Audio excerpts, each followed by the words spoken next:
కానీ శక్తి నన్ను చూడట్లేదు. ఎందుకంటే ఈ శక్తితోటి ఏమైనా ప్రాబ్లం ఉందా అని నాకు, నా జీవితంలో శక్తులతో చాలా ప్రాబ్లం ఉంది. లేదు అదే ఓకే. మిత్రులారా,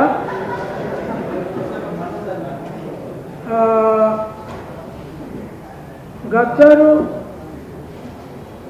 నా మిత్రుడు జహీర్ అలీ ఖాన్ చనిపోయి 1 సంవత్సరం అయింది. అయితే ఆయన జీవితము చాలా పెద్ద జీవితమే కాకుండా ఈ దేశంలో ఒక మూల మార్పుకు, భవిష్యత్తుకు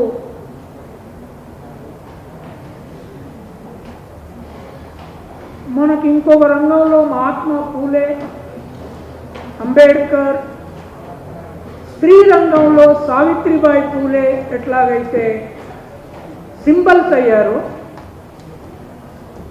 దేశంలో కళ, సాహిత్య రంగం, నటన, ఈ మొత్తము కళారంగాలకు గద్దరు దేశంలో ఒక సింబల్ అయ్యారు. అయితే బతికుండగా ఆయన సంఘర్షణ వివిధ రంగాల్లో జరిగింది. నేను ఒక్క ఉదాహరణ చెప్తాను. 2012లో తెల్లారంగానే ఒకసారి 8 గంటలకు ఏం చెప్పకుండా చేయకుండా ఫోన్ లేకుండా నా దగ్గరికి వచ్చాడు. ఆయన వెంట 2 గన్మెన్లు ఉంటారు. చాలా పరేషాన్లో ఉన్నాడు, రాత్రి నిద్రపోయినట్లేడు. సరే కూర్చుండబెట్టి టీ చేయించి తాగించి, ఆయన నాకంటే పెద్దవాడు కానీ నేను మొదటి నుంచి గద్దరనే పిలిచేవాడిని. ఆయన నన్నేమో ఐలన్న అనేవాడు. సరే గద్దరేమో ఇంత అడవుల్లో ఇట్లా నిద్రపోయినట్లేవు, అలసిపోయి ఉన్నావు, తెల్లారంగానే వచ్చావన్న అంటే అన్న రాత్రి ఎక్కడో పాటల కార్యక్రమం తెలంగాణ ఉద్యమంలో ఉండింది. కానీ నాకు నీతో ఒక ఇంపార్టెంట్ విషయం మీద చర్చించాల్సిన అవసరం ఉండే, అందుకని ఇక మళ్ళా బాగా లేట్ అయితే దొరకవు అని ఇప్పుడే వచ్చినా అన్నాడు. అంటే నేను ఒక మాట అన్నా, ఈ తెలంగాణ అంతటా పొడుస్తున్న పొద్దు పొడిపించాలని అలుపు లేకుండా తిరుగుతున్నట్టున్నావు, కానీ ఆ పొద్దు కేవలం ఫామ్ హౌస్లోనే మొలిచినట్టు కనపడుతుంది నాకు అన్న. తెలంగాణ అంతా చీకటిగానే ఉండే అవకాశం ఉంది. నువ్వు ఎంత పొడిపిస్తా అని ప్రయత్నం చేసినా తెలంగాణ చీకటిలో ఉండే లక్షణమే ఉంది. అందుకే నేను దూరం ఉంటున్నా అంటే చెప్పిన తర్వాత చర్చించాము, అయిపోయింది. ఇప్పుడు చనిపోయిన తర్వాత ఏం చేయాలి? మీరంతా యూనివర్సిటీ కనుక, విద్యార్థులు కనుక 2 మాటలు చెప్తాను నేను.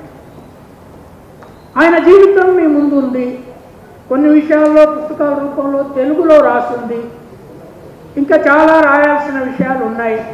ఎందుకంటే జీవిత చరిత్రలు మల్టిపుల్గా రాస్తే తప్ప ఒక మానవుని జీవితము విభిన్న కోణాల నుంచి చారిత్రక రంగంలోకి రాదు. 1970 నుంచి మేము మార్క్సిస్టు లెనినిస్టు సిద్ధాంతము అధ్యయనం చేసిన కాలంలో బయటి ప్రపంచ సిద్ధాంతవేత్తలే మాకు ఆధారం. భారతదేశపు సిద్ధాంతవేత్తలు ఆనాటికి గాంధీ, నెహ్రూ, తర్వాత రవీంద్రనాథ్ ఠాగూర్ వీళ్ళను చూపెట్టేవాళ్ళు, కానీ వాళ్ళకు మేము వ్యతిరేకంగా ఉన్నాం. కానీ మా జాతులలో పుట్టిన వాళ్ళు ఈ భూమిని ఒక ఉత్పత్తి శక్తిగా మార్చిన వాళ్ళ నుంచి తత్వవేత్తలు ఎవ్వరూ మాకు కనపడేవాళ్ళు కాదు. ఆ క్రమంలో 1990 నాటికి మహాత్మా పూలే, అంబేద్కర్, సావిత్రిబాయి పూలే మాకు దొరికారు. వీళ్ళు ఈ దేశ చరిత్రను చాలా భిన్నంగా మార్చడానికి, కుల వ్యవస్థను రద్దు చేయడానికి, తాత్విక పునాదుల్ని మార్చడానికి రచనలు చేశారు. అంబేద్కర్ రాజ్యాంగాన్ని కూడా రాశారు. అయితే భారతదేశంలో బ్రాహ్మణిజము కేవలం తాత్విక రంగంతో మాత్రమే కాపాడబడలేదు. బ్రాహ్మణిజము కళారంగంలో ఎక్కువ దిష్ట వేసుకొని కూర్చొని బతికింది. అవి సినిమాల రూపంలో ఉంటాయి, అవి నాటకాల రూపంలో ఉంటాయి, అవి వాళ్ళ సాహిత్య రూపంలో ఉంటుంది. ఇప్పుడు అంబేద్కర్ లాగా, పూలే లాగా, సావిత్రిబాయి పూలే లాగా భారతదేశానికి ఒక ప్రత్యామ్నాయ సాంస్కృతిక ఐకన్గా గద్దర్ ఉన్నాడు. అయితే ఈయనను తెలంగాణకే పరిమితం చేస్తే కష్టం. తెలంగాణకే పరిమితం చేస్తే దేశాన్ని మార్చడానికి ఆయన రోల్ మనకు కనపడదు. అందుకని ఇప్పుడు మనం ఏం చేయాలి? మేధావులుగా ఉన్న వాళ్ళు, యూనివర్సిటీ విద్యార్థులు ఒక సీరియస్ అధ్యయనం తప్పకుండా చేయాలి. దానికి తెలుగులో చేయాలి. అది దేశ ప్రభావితం కలిగిన శక్తిగా గద్దర్ని ఎదిగించాలంటే ఆయన పాటల్ని, వాటి అనాలిసిస్ని ఇంగ్లీష్లోకి తీసుకురావాలి.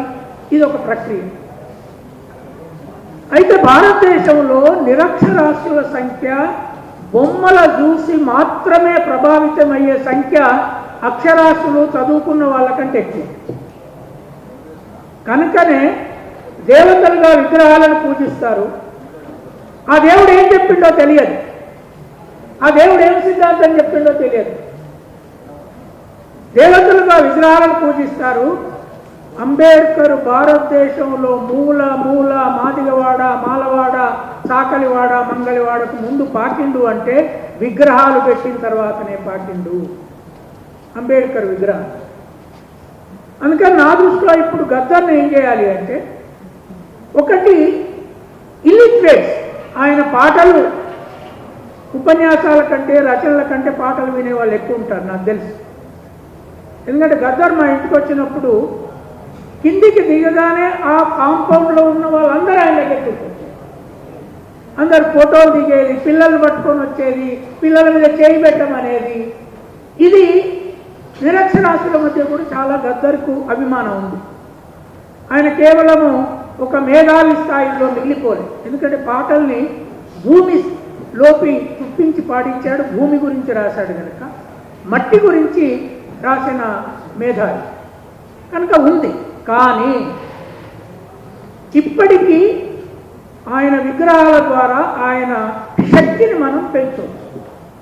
అందుకని ఆయన చనిపోయిన తర్వాత నాకు మిత్రులుగా ఉన్న వాళ్ళతో తెల్లాపూర్లో మేమంతా చర్చించి భారతదేశంలో ఇప్పటి వరకు గాంధీకి కానీ, అంబేద్కర్ కానీ, పూలేకి కానీ, లేదా శివాజీ కానీ, రవీంద్రనాథ్ ఠాగూర్ కానీ సచ్చిన 6 నెలల్లో పెద్ద విగ్రహం ఎవరికి పెట్టలేదు. గద్దర్కు మాత్రమే తెల్లాపూర్లో పెట్టారు. ఎవరికి పెట్టలేదు చరిత్రలో చూడండి. అయితే ఇప్పుడు నేను నిరంతరంగా కలం బట్టి రాసేవాడినైనా ఆయన చరిత్రను భారతదేశం మొత్తానికి క్లాస్ రూములలోకి, తర్వాత నాటక రంగాల్లోకి తీసుకుపోవాలి అంటే ఒకటి ఆయన విగ్రహాలు పెట్టాలి. అయితే ఇప్పుడు ఇంకో 2 విగ్రహాలు రెడీ అయి ఉన్నాయి.